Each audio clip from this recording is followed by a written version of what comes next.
Okay, so, you ever heard Pokemon Go?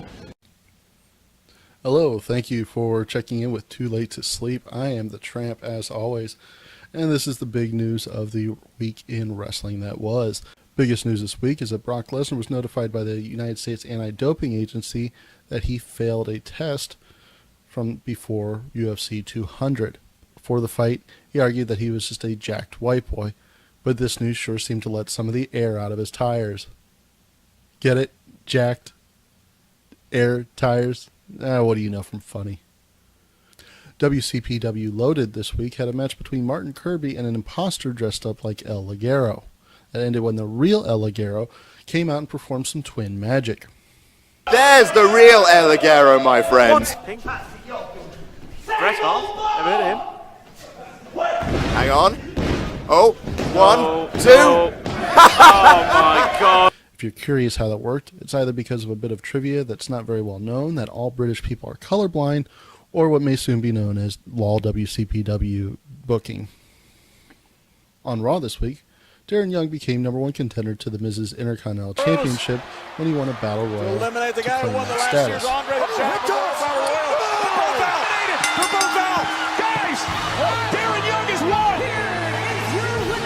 Because nothing makes Darren Young great again more than having him win his #1 contendership without doing a damn thing. Speaking of challengers looking strong, also on Raw this week, Rusev accepted Ryder's challenge to his United States Championship. Rusev crush! And the accolade! Sources say Zack Ryder is actually irritated all this TV time he's getting lately because by the time he gets back to catering, all the good cuts of chicken are gone. Raw also had the highly anticipated, well, let's say anticipated, confrontation between the Wyatt clan and the New Day. Many people say the WWE was trying to ape TNA's Final Deletion by virtue of both involving compounds and being shot on location, but watching the video was clear that they were going for a horror movie vibe. In that regard, though, they failed as not a single black man was killed. Finally on Raw, Mr. McMahon returned to name the commissioners of Raw and SmackDown in the new brand split 2.0 era, surprising everybody as he went outside the box and injected new blood into the scene by appointing The new commissioner! SmackDown Live! Shane McMahon! Monday Night Raw's Commissioner Stephanie McMahon!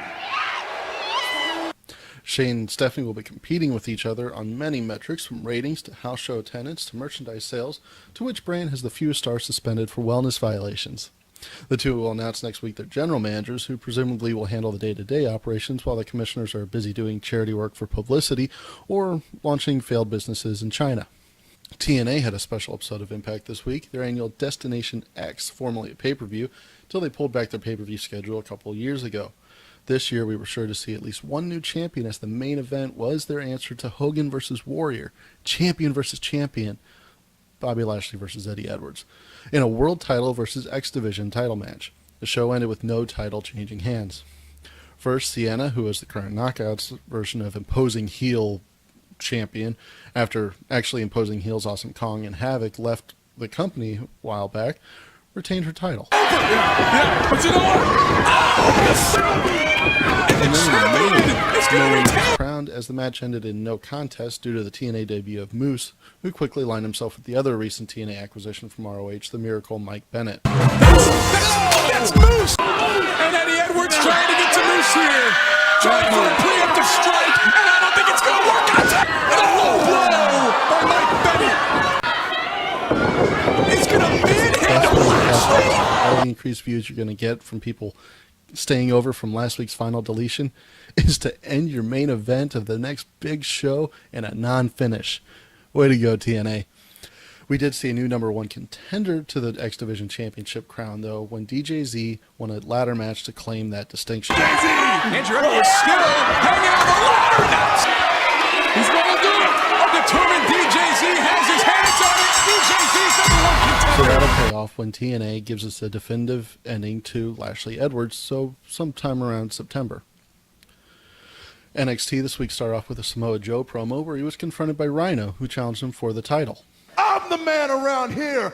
I am the new face of NXT. I am a warrior, and if anybody wants to do anything around here, you go through me. Rhyno is back! Samoa Joe is not happy. Talk about disrespecting the king.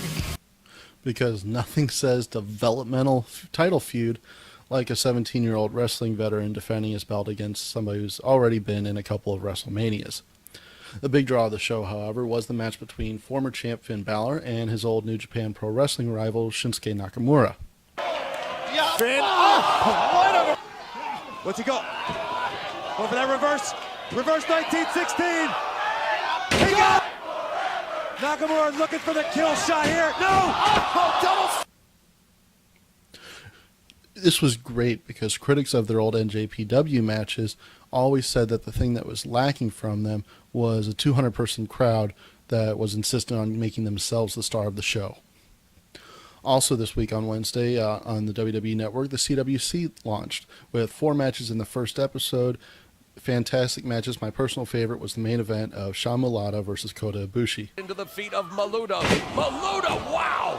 Code breaker off the top turnbuckle. From the top turnbuckle. Wow! Big kick by Ibushi! Rallying behind the Golden Star, Kota Ibushi just wiped out Mulata. Dragon moonsault! Critics are praising the show for putting on the kind of high-quality matches, independent of any kind of soap opera storytelling that in the WWE was previously only available on WWE Superstars, exclusively on the WWE Network. Son of a bitch, it's the same product, just new dressing. Speaking of the CWC, this week Chikara announced their new entrant into the King of Trios tournament, Team CWC. Expected to be very popular with the hardcore Chikara crowd, but will fall apart when they face the newly announced team of Hulk Hogan, Kevin Nash, and Scott Steiner. WWE took the opportunity of John Cena hosting the ESPYs this year to send some superstars to the show, and the Big Show took that opportunity to challenge Shaq to a match at next year's WrestleMania.